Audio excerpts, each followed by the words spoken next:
Though the tears before I summarize to you. Though my heart may fall, I summarize to you. While there's breath in my lungs, I will praise you, Lord. In the dead of night, I lift my eyes to you. When the waters rise, I lift my eyes to you. While there's hope in this heart, I will praise you, Lord. The joy of the Lord is my strength. The joy of the Lord is my strength.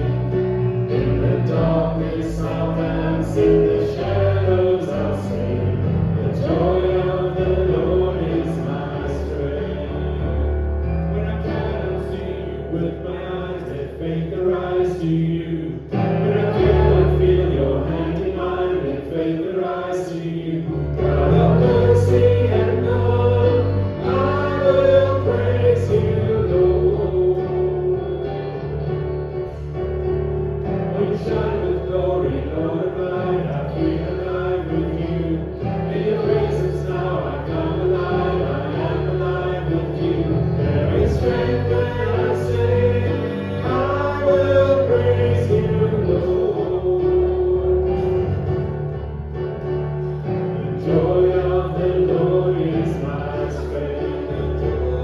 The joy of the Lord is my strength. In the darkness I'll dance, in the shadows I'll sing. The joy of the Lord is my strength.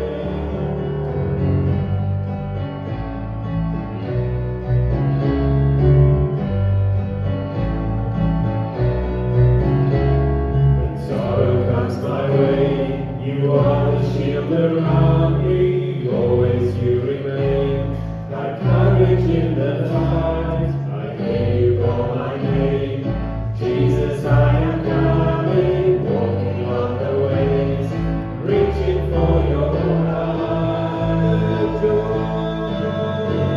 The joy of the Lord is my strength. The joy of the Lord is my strength. In the darkness I'll dance, in the shadows I'll sing. The joy of the Lord is my strength. The joy of the Lord is my strength. The joy of the Lord is my strength. In the darkness I'll dance, in the shadows I'll sing. The joy of the Lord is my strength. The peace of the Lord be with you. And also with you. Shall we take a moment and share the peace of Christ with us?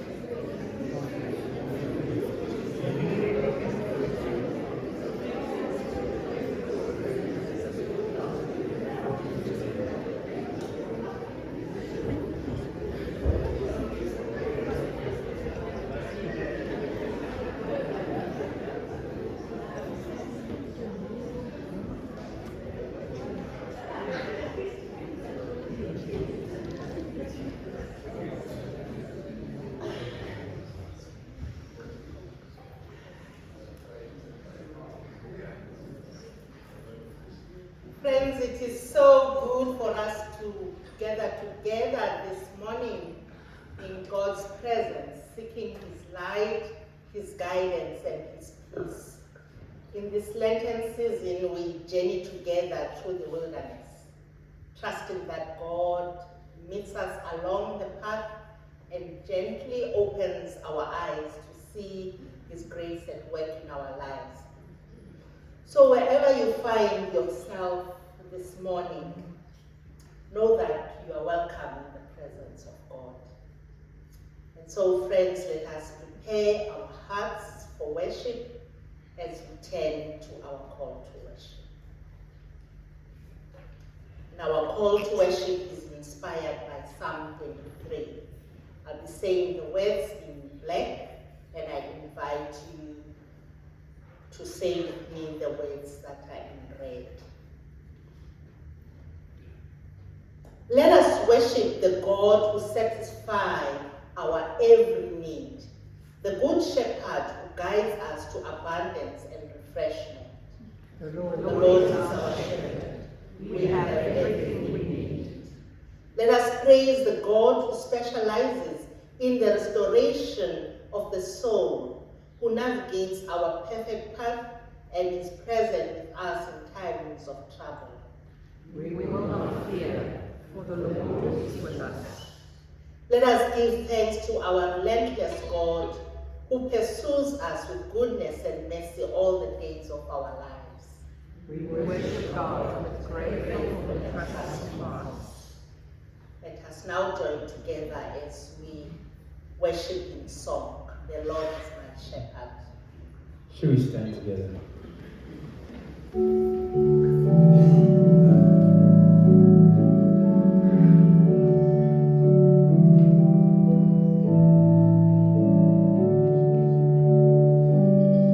The Lord's my shepherd, I'll not want. He makes me down to lie in pastures green. He leadeth me, the quiet waters by. My soul he doth restore again, and me to walk doth bring within the paths of righteousness, in for his own name's sake. Yea, though I walk in death's dark vale, yet will I fear no ill. For thou art with me, and thy rod and staff me comfort still. My table thou hast furnished in presence of my foes. My head thou dost with oil anoint, and my cup overflows. Goodness and mercy all my life shall surely follow me, and in God's house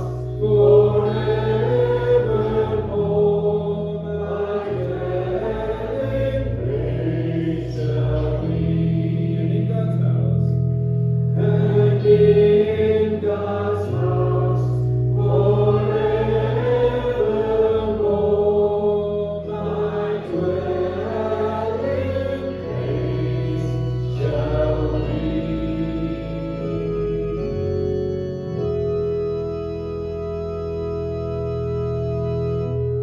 You may be seated.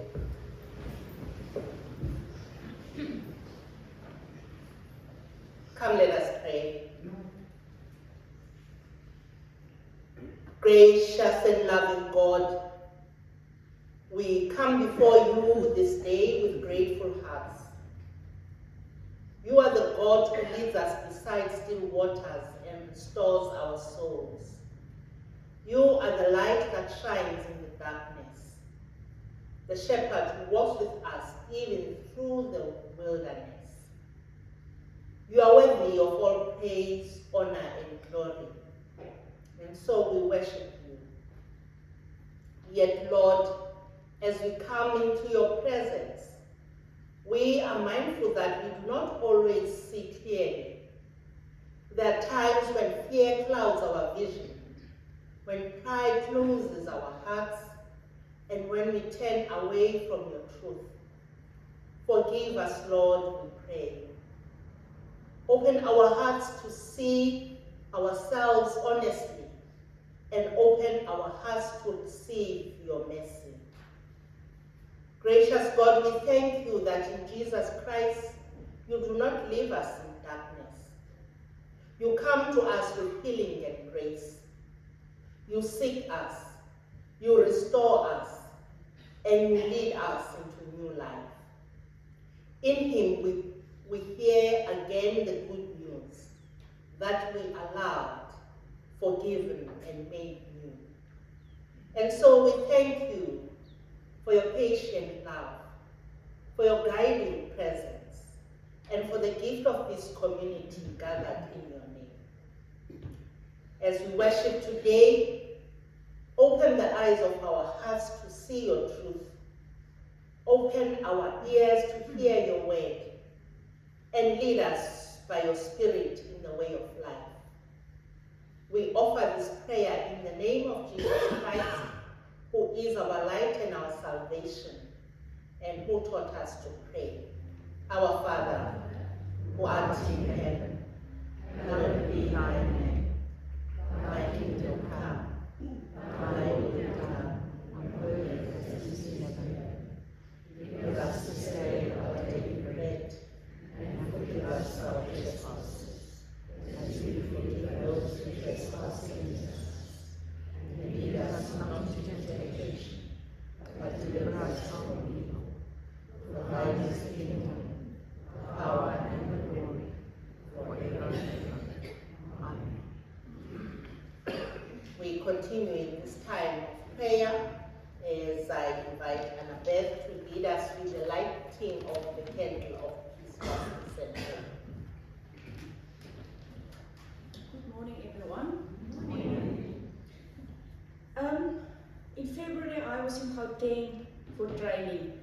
On the 15th of February, I received the most heart-wrenching phone call I ever had. It just said, Choma, it was from my friend Rushan, Choma, please pray, Iman swallowed the battery. So her 15 months old grandchild swallowed one of those small batteries. The doctor said it happened 4 weeks ago, but the acid only burned through then. So the child passed away. And now I experience firsthand the grief of a grandmother and the family. So today I want us to lit this candle for parents and grandparents who've lost a child. The death of a child is a devastating and often referred to as the worst experience a parent can endure. A child's death causes a profound family crisis. It shatters core beliefs and assumptions about the world and expectations about how life should unfold.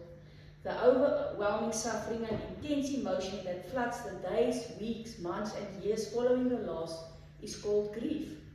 The pain of grief is extremely intense as parents digest the finality of never seeing their child again and the loss of future hope and plans. While memories of the child flood their minds, they also experience a deep emptiness and unimaginable void in their lives. Grief impacts a parent's whole identity as well as the identity and security of other members of the family. Now, the loss of a grandchild is a profound double-layered tragedy requiring immense patience and support. Grandparents often experience a forked grief, mourning the loss of the grandchild while witnessing their own child's agony. Essential support includes offering practical help, meals, childcare, allowing space for unique linear grieving and acknowledging that this pain lasts for years, not weeks.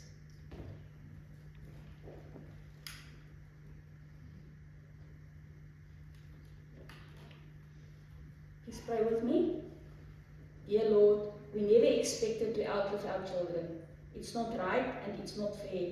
We ask you to give us good memories of our life together. We want to glorify you even in our pain. Show us how to do that and protect us from bitterness. Amen. God bless Africa. protect our children, transform our leaders, heal our communities, and make us peace. For Jesus Christ's sake. Amen.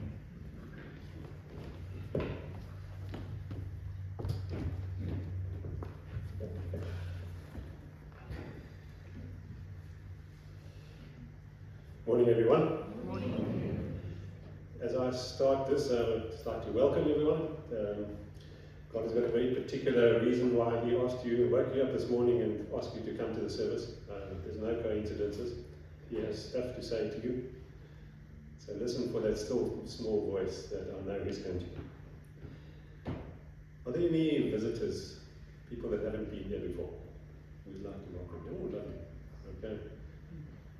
Tanya, I think there's somebody there, and then there's.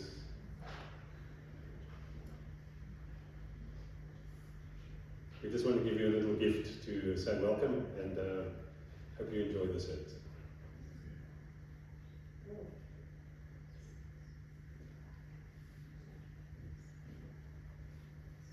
And have a conversation with them.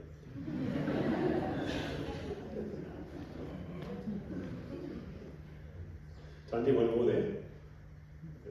Thanks, guys.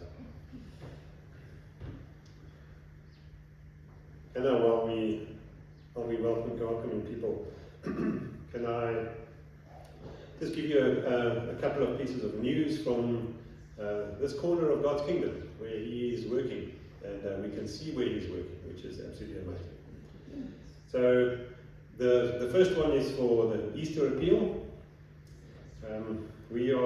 We're asking for and we're welcoming donations, small marshmallow Easter eggs. Please keep me away from them. Absolutely marvelous. For our various outreaches, we are actually giving them away for many of the people who are celebrating Easter with us.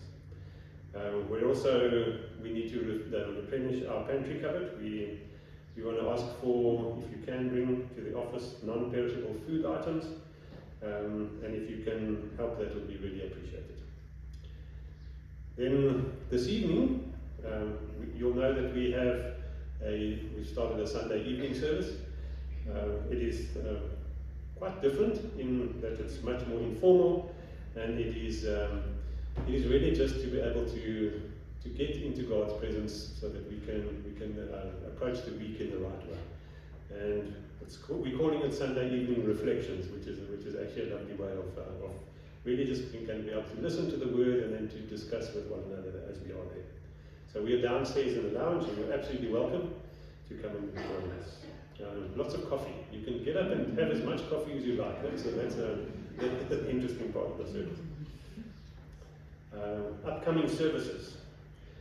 There are, as you know, over the Easter period, there's lots of services, so make sure that you know when and when they are.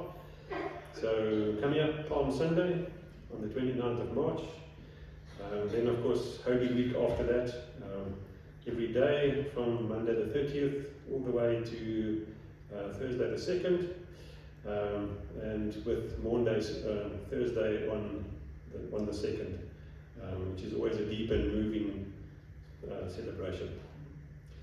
Good Friday, we will be having it here. That's on the 3rd of April from 9.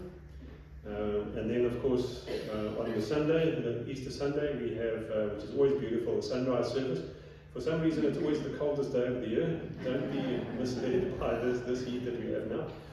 So bring something warm. Actually, I'll probably regret to say that that'll probably be the hottest day.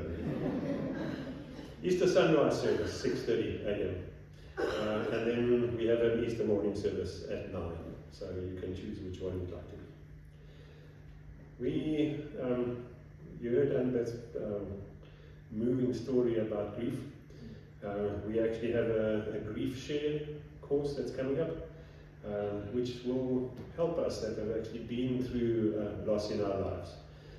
It is if you have suffered the loss of a loved one, and you just need the support of people around you, come and join. It's 13 weeks, starting on Saturday the 11th. It's from 10 to 12 in the morning. And we are going to learn to cope with the loneliness, the anxiety, the life adjustments that are caused by our loss in a friendly and loving environment. So really would like to recommend that. It's actually run by a trained counsellor, and it's going to be a lovely experience. My notice says here, do I like food? And the answer is yes. We have a food fair that's coming up on the 17th of April. DMC does food fairs very well. We're going to have stalls, and different people are going to make different food, and we're going to be able to wander around and taste all of them. So all the way from local is lekker to whatever exotic tastes that you like. So at the moment we are signing up families or groups that we'd like to join us in our food fair. So for more info, contact Renee or the office.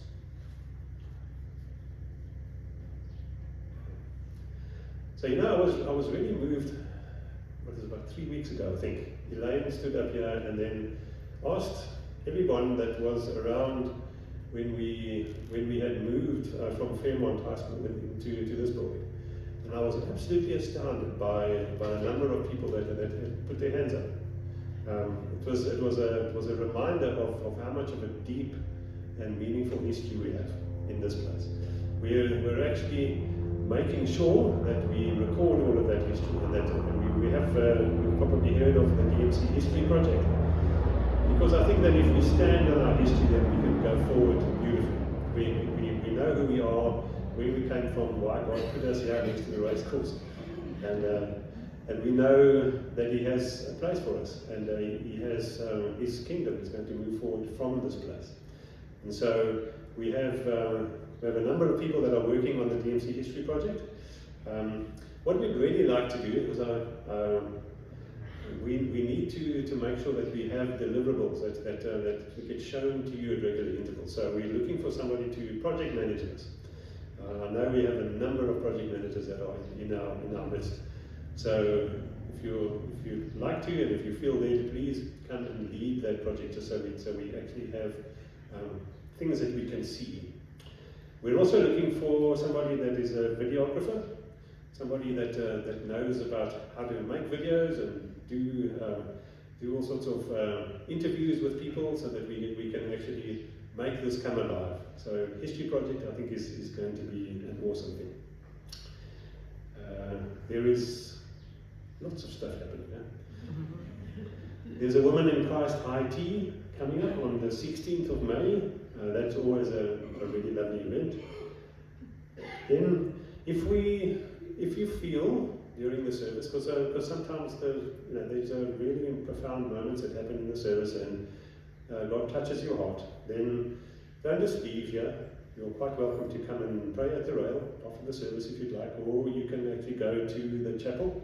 We have people that are volunteered that will actually be in the chapel, that will pray with you, or just help you to be able to deal with what you're dealing with. So I'd like to address something which is very important in our worship community. We're talking about safety, and so you'll know that it is becoming a dangerous world, and we need to, even as we sit here in church, be aware that there are dangers around, and that we need to be able to make sure that we have measures in place that will help us to be able to mitigate those dangers.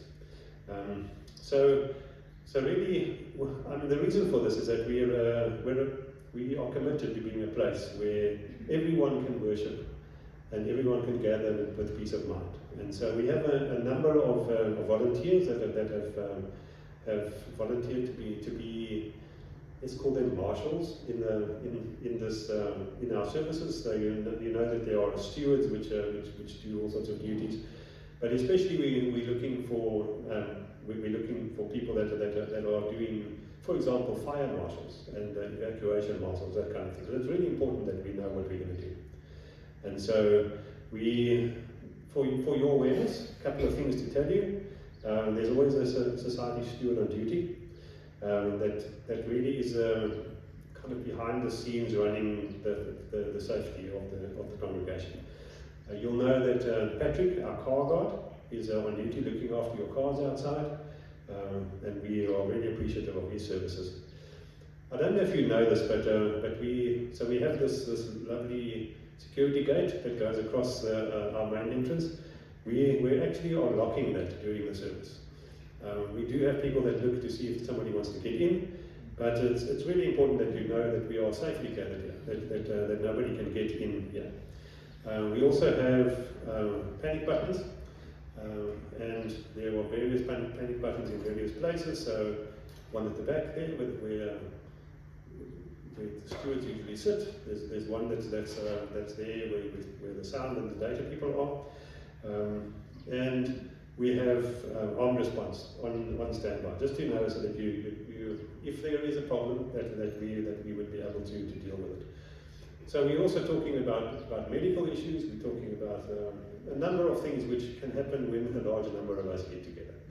And so we have identified doctors and nurses and people who are going to be around and are going to be there so that we actually are safe and secure as we worship.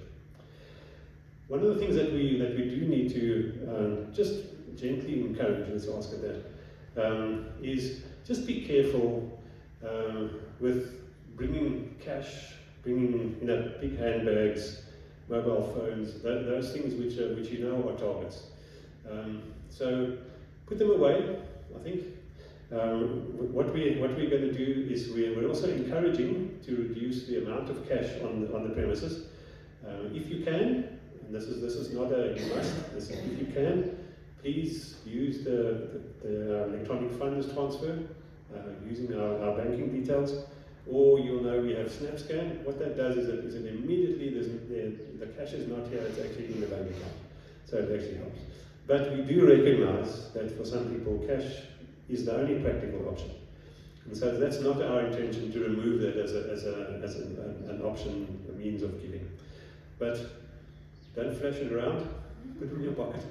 I know you don't do that, but you know that it's important just to make sure of our valuables. What you need to know as well is that we actually follow very careful and very discreet procedures with the cash. In counting it, you'll know that after we've given, comes and sits here in the front, and then we count in the back, and we have witnesses that see how much has been counted, and that we put it into the drop safe. So there are procedures in place, and we are very aware that we are careful with this. So if you notice anything that feels unsafe or is out of the ordinary, because there are lots of eyes looking around is a really good thing, please just quietly speak to the steward, or speak to the minister, or speak to somebody that you can see, just so that we can actually address whatever is the issue calmly and appropriately. So I just want to say thank you for partnering with us, so that we can actually care for one another and help to make a worship environment that is where we respect one another, we are attentive, and we are peaceful, and we can concentrate on God. The Lord watches over all who love Him, is Psalm 145.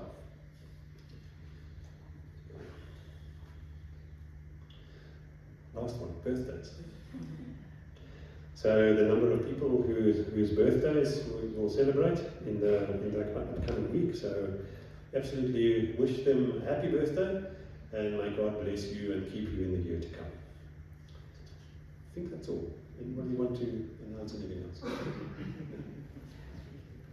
We didn't have enough announcements. I feel like I took a short one.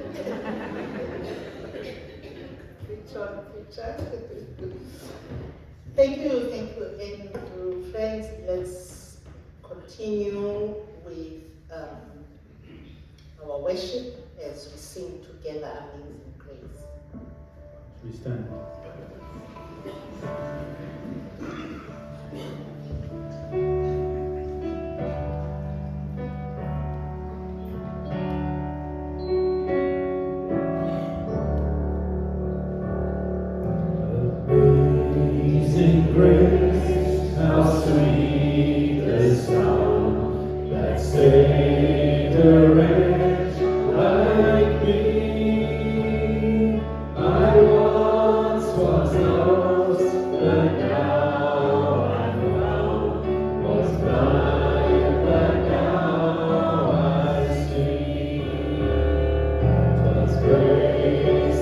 taught my heart to fear, and grace my fears relieve.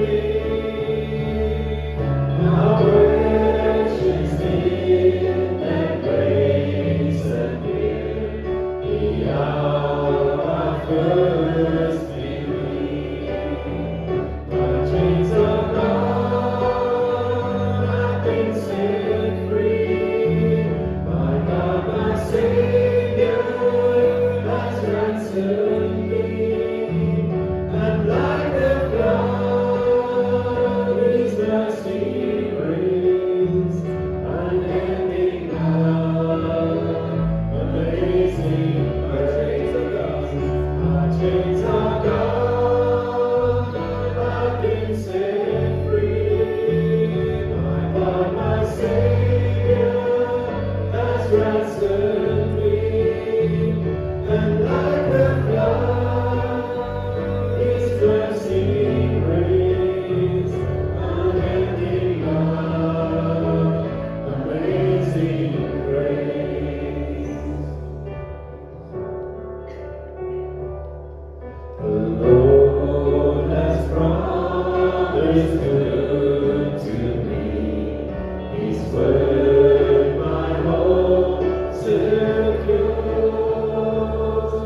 He will my shield and portion be, as long as life endures. My chains are gone, I've been set free. My God, my Savior, has ransomed me. And like the flood, His mercy reigns, unending love, amazing grace. My chains are gone, I've been set free. My God, my Savior, has ransomed me. And like a flood, His mercy reigns, unending love, amazing grace.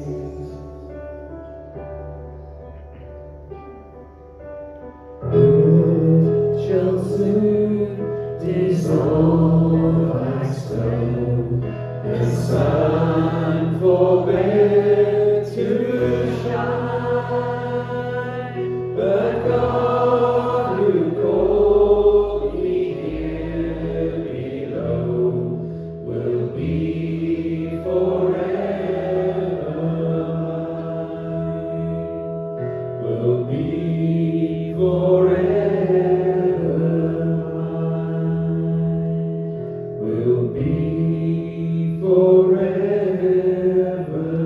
mine. You can be seated as the stewards wait on us for our offering.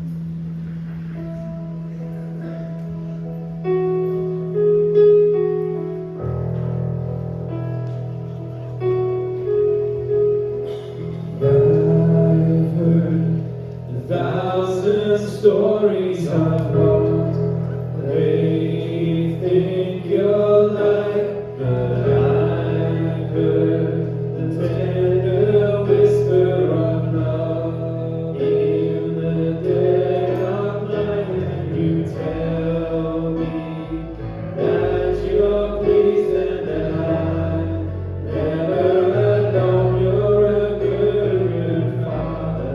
It's who you are. It's who you are.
many searching for answers, far and wide, but I know we're all searching for answers. Only you provide us, you know just what we need before we say a word. You're a good, good Father. It's who you are, it's who you are, it's who you are, and I'm loved by you. It's who I am, it's who I am, it's who I am. You are perfect in all of your ways. You are perfect in all of your ways. You are perfect in all of your ways to us. You are perfect in all of your ways. You are perfect in all of your ways. You are perfect in all of your ways to us. Love so undeniable, I can hardly speak. Peace so unexplainable, I can hardly think as you call me. Deeper still as you call me. Deeper still as you call me. Deeper still into love, love, love. You're a good, good Father. It's who you are, it's who you are, it's who you are, and I'm loved by you. It's who I am, it's who I am, it's who I am. You're a good, good Father. It's who you are, it's who you are, it's who you are, and I'm loved by you.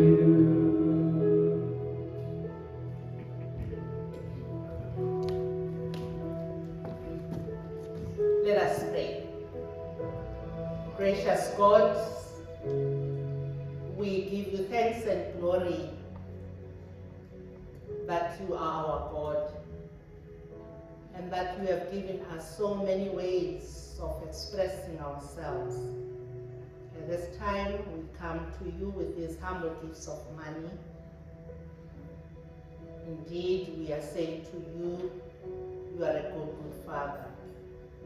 So we, Lord, pray that you accept these offerings and accept us as we give of ourselves to you as living sacrifices. This we pray in the name of Christ. Amen. You may be seated. Thanks.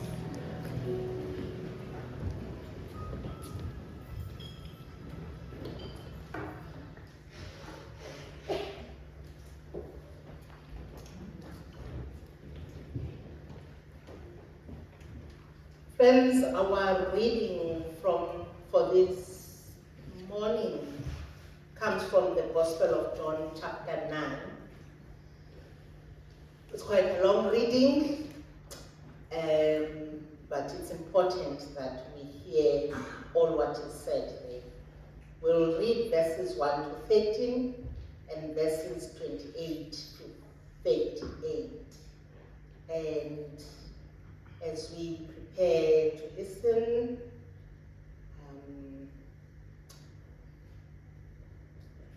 let us pray. Gracious God, thank you that you always speak to us. And at this time, Lord, we are saying to you, speak, we are listening.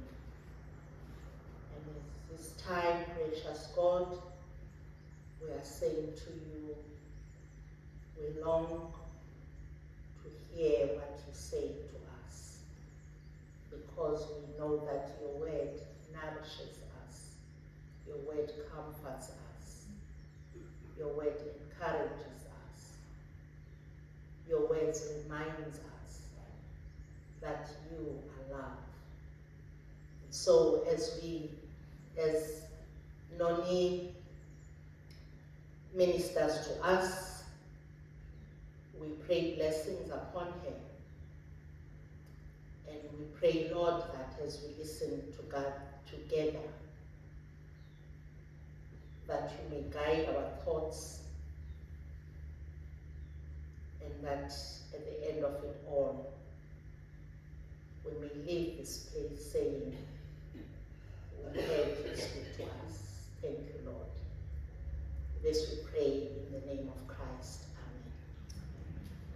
And so now I would like to invite Noni to come forward and read today's reading from the Gospel of John, chapter 9, verses 1 to 13 and 28 to 38.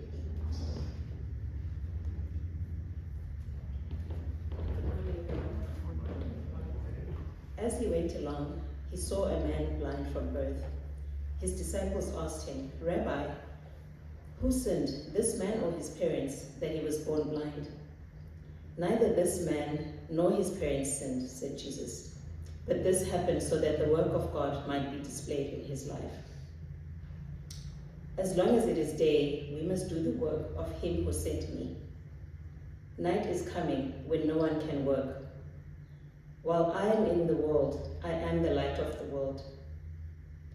Having said this, he spit on the ground, made some mud with the saliva, and put it on the man's eyes. "Go," he told him, "wash in the pool of Siloam." So the man went and washed and came home seeing. His neighbors and those who had formerly seen him begging asked, "Isn't this the man who used to sit and beg?" Some claimed that he was. Others said, "No, he only looks like him." But he himself insisted, "I am the man." "How then were your eyes opened?" they asked. He replied, "The man they call Jesus made some mud and put it on my eyes. He told me to go to Siloam and wash, so I went and washed, and then I could see." "Where is this man?" they asked. "I don't know," he said. They brought to the Pharisees the man who had been blind. Then they hurled insults at him and said, "You are this fellow's disciple. We are the disciples of Moses. We know that God spoke to Moses, but as for this fellow, we don't even know where he comes from." The man answered, "Now that is remarkable. You don't know where he comes from, yet he opened my eyes. We know that God does not listen to sinners. He listens to the godly man who does his will.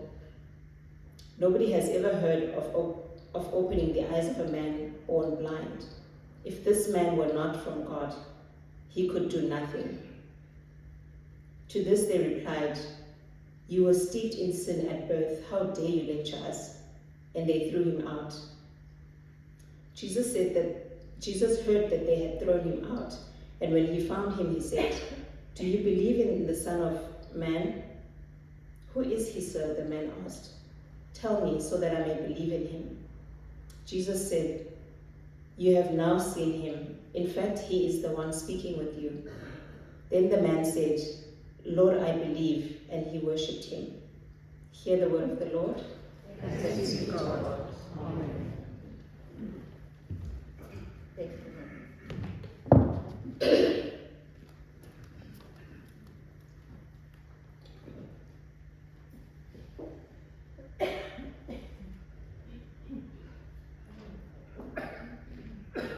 One of the items in my bucket list is to climb Mount Kilimanjaro. And as part of preparation, I read about hikers and their experiences. And please pray with me that I don't only do the reading, but I actually do the hiking. One of the stories I read is about a group of hikers who set out early in the morning to walk through a desert wilderness. At the crack of dawn, the landscape was difficult to read. The trail seemed to disappear into the sand. The shapes of the hills were unclear. Everything looked the same. One of the hikers became uneasy and said to the guide, "Are you sure we are on the right path? I can't see where we are going."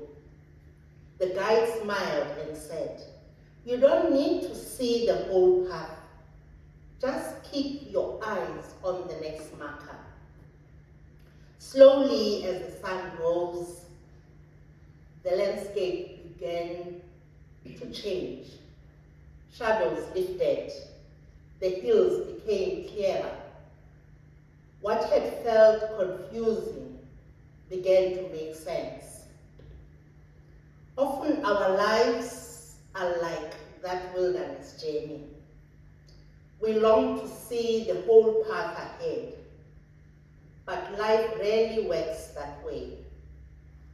Most of the time, we are invited simply to trust the next step.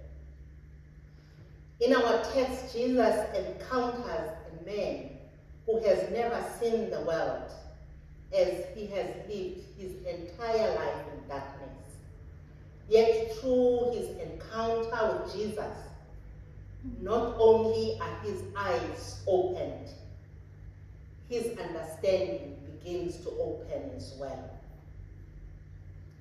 Through his story, we hear good news for the moments in our lives when we cannot yet see clearly.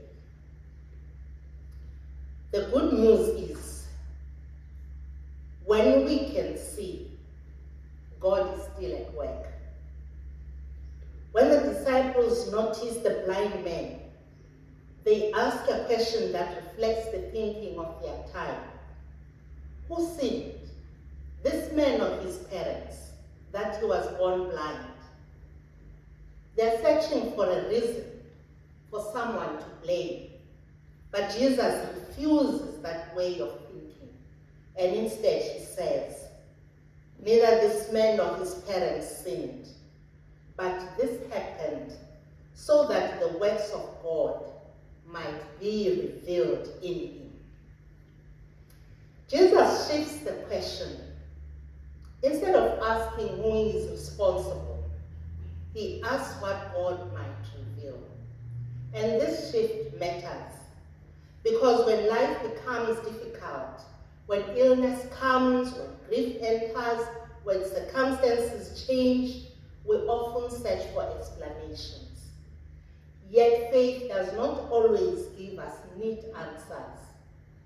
What faith offers instead is the assurance that God is still at work. Even in the midst of war, God is still at work, even when we cannot yet see how. Psalm 23 that we used as our call to worship captures this beautifully. Even though I walk through the valley of the shadow of death, I will fear no evil, for you are with me. The shepherd does not promise that valleys will disappear, but the promise is presence. And often we'll only recognize the presence when we look back and realize that God had been guiding us all along, but we didn't see that. Secondly, the good news is when we cannot see, Jesus leads us step by step. The healing in this story is unusual. We are told that Jesus made mud with saliva, placed it on the man's eyes, and told him to wash in the pool of Siloam. And the man obeyed.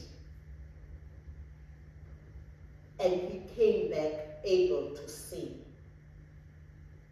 The deeper miracle unfolds afterwards. His spiritual sight grows gradually. At first, he simply calls Jesus. The man calls Jesus. Later he says, Jesus is a prophet. And finally, when Jesus meets him again, he declares, Lord, I believe. His understanding unfolds step by step. And that is often how faith grows for us too. Sometimes the difference between seeing and not seeing is surprisingly simple. I often misplace my glasses and then spend many minutes walking from room to room, searching everywhere. And eventually my daughter would gently point out that, Mama, your glasses are resting on your chest. And they have been there the whole time. Sometimes our spiritual lives are like that. God's presence is not absent, but often it is simply unnoticed. When Christ opens our eyes, we begin to recognize what was already there, the grace, the guidance, and the quiet signs of God's care. Thirdly, the good news is, when we cannot see, Christ sees us. After the healed man is rejected by the religious leaders, Jesus seeks him out again. He finds him and asks, do you believe in the Son of Man? And the man answers honestly, who is he, sir? Tell me so that I may believe. And Jesus replies, he is the one speaking with you. And the man responds simply, Lord, I believe. This moment reveals something deeply comforting. Even before the man could see Jesus clearly, Jesus had already seen him. He has seen his suffering, he has seen his dignity, and he has seen his faith. And this is good news for us, because there are seasons when we feel unseen, when our struggles remain hidden, when our questions remain unanswered. But the shepherd knows his sheep, and he sees us, and he leads us, and he prepares a table for us, even in difficult places. The real tragedy in this story is that while the man who was blind begins to see clearly, the religious leaders become increasingly blind. As Helen Keller once said, the only thing worse than being blind is having sight but no vision. And that is exactly what Jesus exposes in this story. The religious leaders are so certain of their own understanding that they cannot recognize the work of God happening before their eyes. The issue is openness. Those who admit they cannot see clearly remain open to transformation. And I want to say to you today, friends, Lent invites us to learn how to see again. Learning to see spiritually does not mean we suddenly understand everything. Instead, it begins to shape how we live day by day. We begin to see people differently.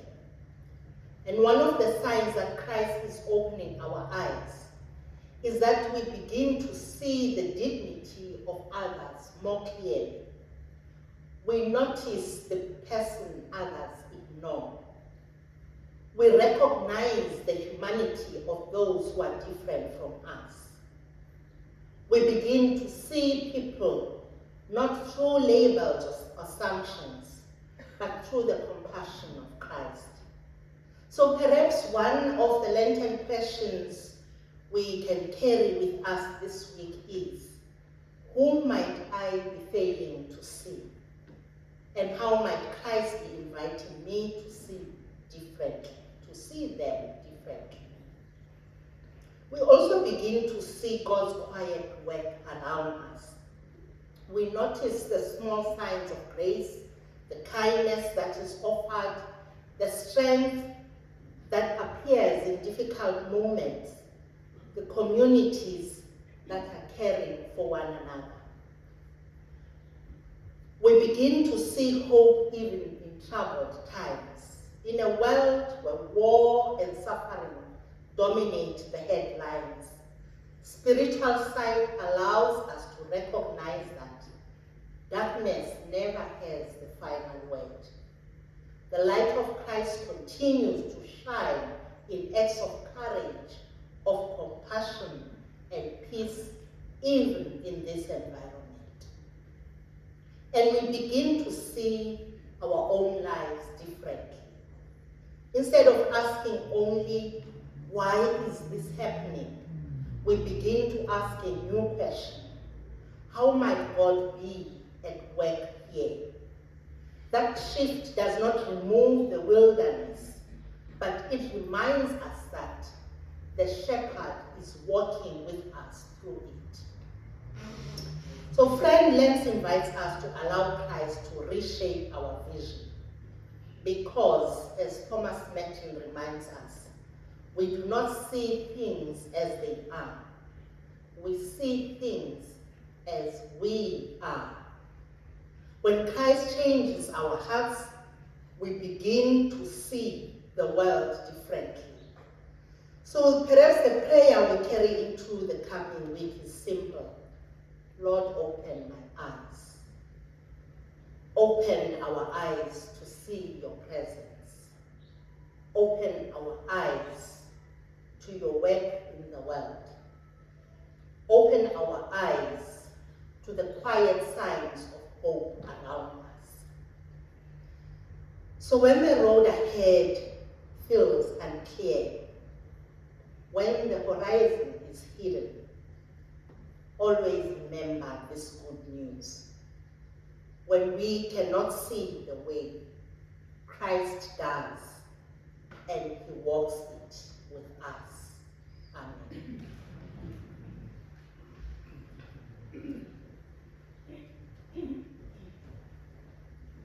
We take a moment to ponder on the words that we have heard as we sing together, Open the Eyes of My Heart, and thereafter invite Elder to come and lead us with the prayers of intercession.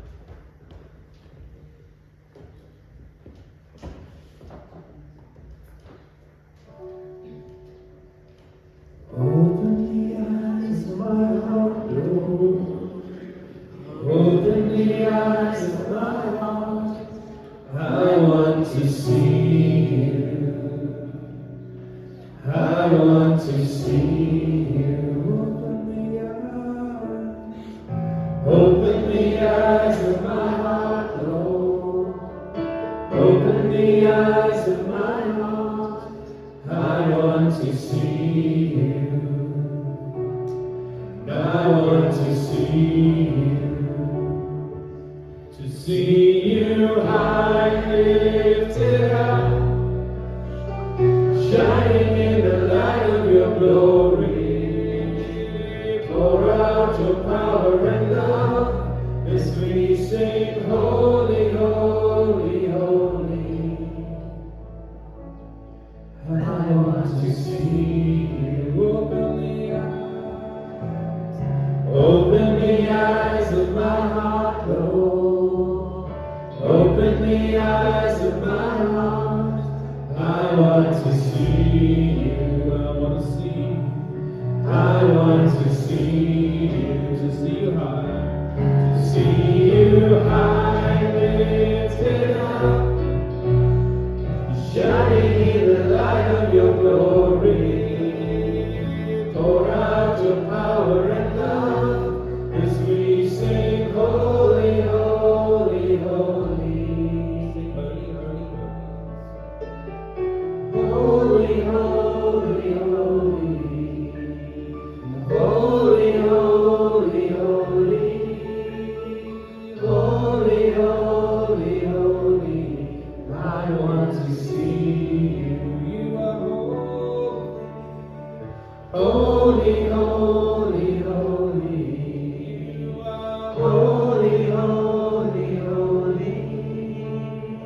Holy, holy, holy, I want to see you.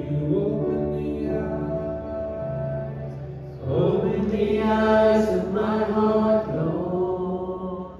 Open the eyes of my heart. I want to see you.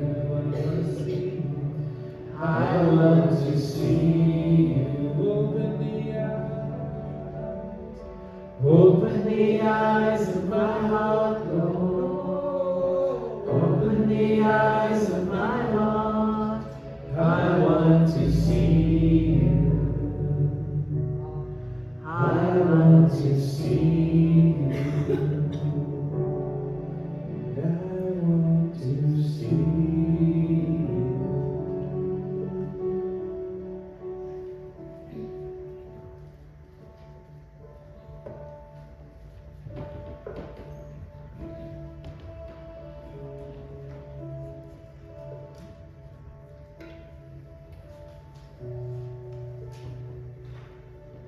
Shall we close our eyes? Heavenly Father, as we look around us, we see so much destruction and strife. Our hearts are sore as we see the hardship people are going through, especially the women and children in Iran, the Ukraine, Lebanon, Syria, Gaza, Israel, and the Gulf states. Gracious God, we lift these wars up to you and ask for your intercession, please, that peace would come to those areas as well as in Africa. Thank you, Father. And in our own country, Heavenly Father, we lift up our leaders to you. Please, Father, allow your Holy Spirit to work in their hearts, that they will govern wisely and govern well and care for each person in our land. And allow your Holy Spirit to work in our people's hearts, that they will act justly, love mercy, and walk humbly with you, so you can heal our land. Heavenly Father, we lift up our city with all the gang violence that is taking place, and ask for your guidance to our leaders, how to rectify the situation. Please, Father. And thank you, gracious God, for our church at DMC, that we can come to your house every Sunday, be with your family here, and hear the message you have given to your servants for us. It gives us so much guidance of how to live to your honor and your glory. And thank you that our leadership here involve you in every decision they need to make. Please, Father, bless each person present here today. And Father, the message you've given us today is just the absolute right solution for all that we've lifted up to you. And in Jesus' precious name, that name that is above all other names, your Son and our Saviour, we lift these prayers before your throne of grace. Amen. Thank you, Dr. Hence, let us now join together as we sing, Be Thou My Vision. Shall we stand?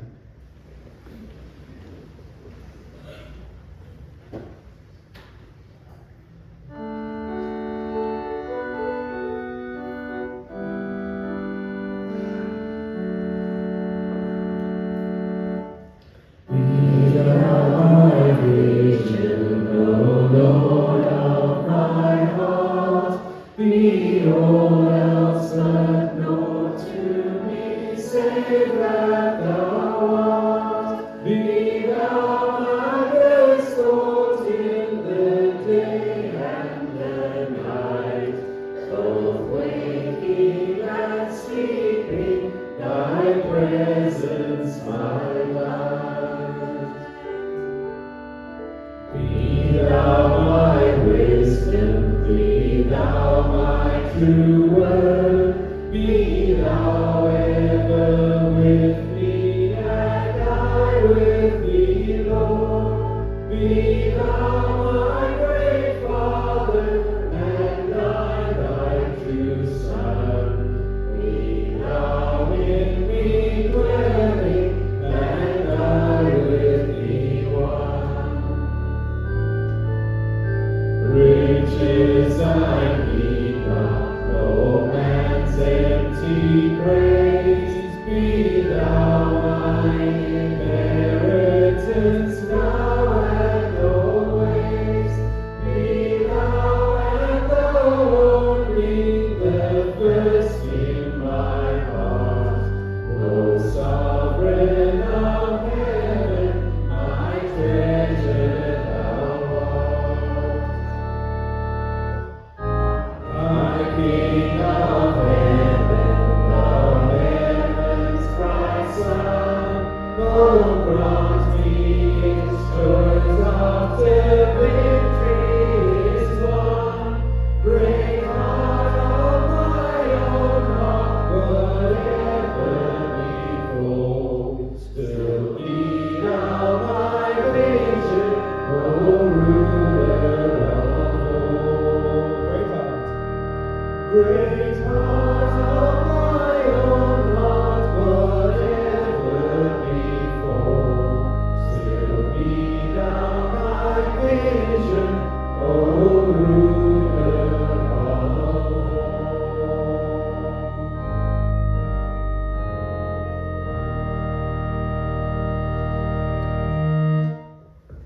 Friends, as we move into a new week, may we carry the good news with us, that even when the way is unclear, Christ sees the path and walks with us. So therefore, go in peace, knowing that the shepherd who restores our souls will never abandon us, and that every step we take in faith is guided by his love. And so, as we hold hands and bless one another, I just want to say we give thanks and glory to God for this time that he gave us to gather here and worship him. So let us hold hands and bless one another.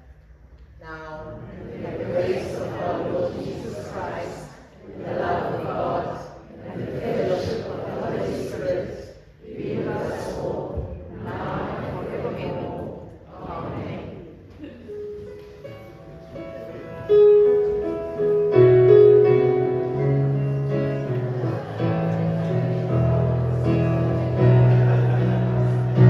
Bless the Lord.